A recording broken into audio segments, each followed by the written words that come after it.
Internet. Well, believe it or not, it has been 2 years since my gastric sleeve surgery, so I wanted to do an update over really everything. It's been a wild ride, and of course, it's a journey that's not over, but I have gone from, a size 22, 24 to basically a size 6, 6'8", give or take. I've undergone beyond the gastric sleeve, of course. I've undergone a lower body lift in May of this year. I had an arm lift done in July of this year, and I had my gallbladder taken out just last month. So, there's been a lot going on this year. Um, Last year, I started to run and found out that I really like it. So I run 3 to 4 miles 3 to 4 times a week. Sometimes I'll switch it up and do cross training. I try to lift once a week. I know I need to do more of that. I was getting a little lazy, I'm not going to lie to you. But I'd like to continue doing that just to get stronger. I'll show you the scars that I have here. I mean, I've shown them before, but there are my arms. I will often forget that I have the scars to the arms and will look down going, what happened to my arm? And then I'm like, oh, right, yeah. Do I still swell? Yes, I do. Here, I'll show you my tummy. There's my gallbladder scars. You can see those wonderful things. And, of course, the stretch marks from my wonderful children. But the scars to the lower body lift, they're healing up pretty nicely. I don't really put anything on them. And they seem to have been doing this pretty well on their own. I'll show you the other side here. You can see that some of it's still a little jagged just in how they cut. But compared to what I used to be and all the excess skin that I had here, this is incredible. Gallbladder scars, of course, are very, very small. Wow, you can see a nice real look at those stretch marks, ladies, if you want to get pregnant, for those of you that already have. Yeah, there you go.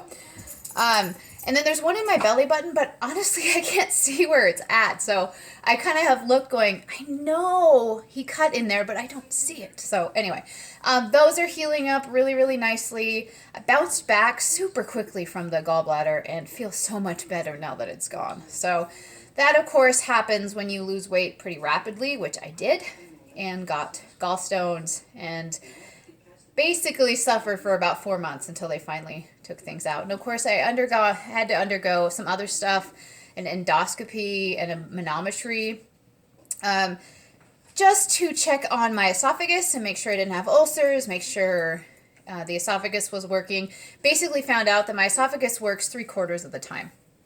And that means that it's not perfectly functional, but it's not bad enough to have to do anything different. And I do not have ulcers, so that's a positive thing.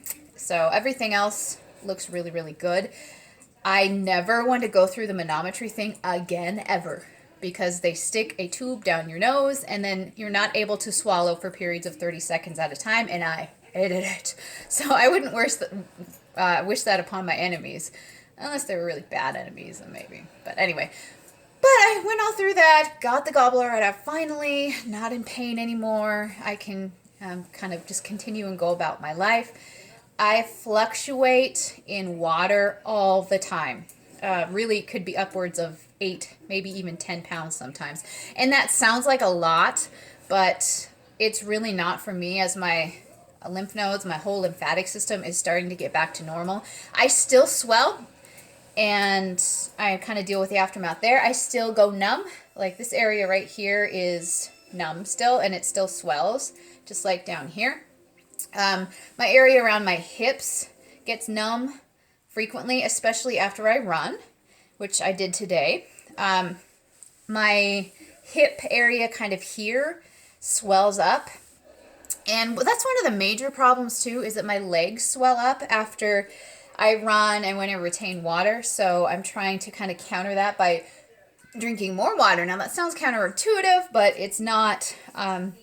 Most of us, whether we know it or not, are a little dehydrated. So I've been increasing my water intake to try to balance that. I admit that sometimes I didn't get enough, and then I suffer from it. So anyway, obviously my journey's not over. I do want to get my thigh skin taking care of because it hurts, and it's to the point where I can't wear compression and rely on that alone to help me, because it just prevents my legs from moving. And when you enjoy running and your legs are prevented from actually having a good stride, then it makes me not like running, and that's unfortunate because the endorphins and just the whole feeling that I can get while I run is the whole point of why I do it, beyond just the health benefits. So here's hoping. I'm looking to do it in late May, if possible, because it's going to be a 6-week healing process, at least a month, because of location and trying to move around when your skin's all sewn up. I've been there once before, obviously, when it was the body lift, so it's nothing that I can't handle, but I do know that it will be slow going for me for a while. So I do look forward to it being gone, though. I feel like I'll be a whole new person, and I really do look forward to it.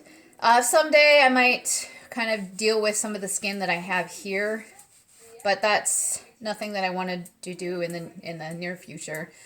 And I feel like if I'm able to run more, then things are going to change anyway. So hopefully that will be a part of the process, and I'm very, very, very hopeful that I can finally take care of my legs. You can't tell based on the video, but I'm really, really imbalanced too, from my upper body to my lower. And I always have been, I've always been pear-shaped, but now it's even more noticeable. And just my whole sense of equilibrium is off. And clothes are uncomfortable, etc., etc. So anyway, hopefully one of these days I'll be like, hey, I'm getting this done. I have my plastic surgery appointment the end of January to talk about how much it's going to cost. I already have an idea, but more finite, and potentially putting things on a schedule so I can get it started. So anyhow, I have been down about 180 to 185 pounds from my highest weight, and that is crazy. I started in a size 22, 24, and now I'm about a 6'8". And my tops are all size small, some extra small. My jeans are usually around a size 6. Again, I have to do stretch because if I don't, they have to have a little, or they won't come over my skin. There's that problem again. But I feel like a whole new person, and it's been a journey. It's been hard. There's been a lot of ups and downs, a lot of mood swings that are starting to kind of balance themselves out. Obviously, I had to deal with my gallbladder. I do have to deal with some heartburn issues, but it's not too drastic at this point anyway. So I'm really hopeful for the future. I have to be mindful of what I eat, just like anyone does. But I still eat, about 900 calories per day. Some days maybe a little bit more. I still try to maintain 50 carbs and under, sometimes a little less. I'm trying something a little different now to kind of get my metabolism working after my gallbladder. But, for the most part, just the fact that things have changed so much over the course of 2 years, and I am not done. I feel like this is something that I am excited to keep going, and even after I get my legs done and start the healing process there, it's a journey, and it's the idea of the journey is that you're never really finished, and I think that that's something that keeps me hopeful just for the future. And just feeling as good as I do is pretty incredible. So anyway, that's my 2 years. It's so crazy to think of where I started to where I am now, and knowing all the choices that I've made along the way. Some good, some bad. The good and the bad from things that have come out of it.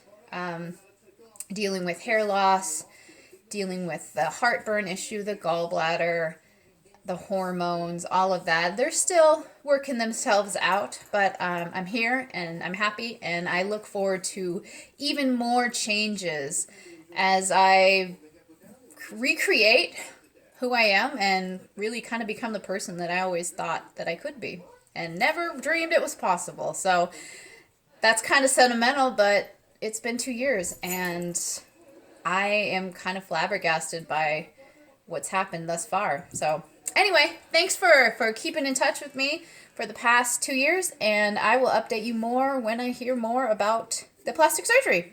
I will talk to you then.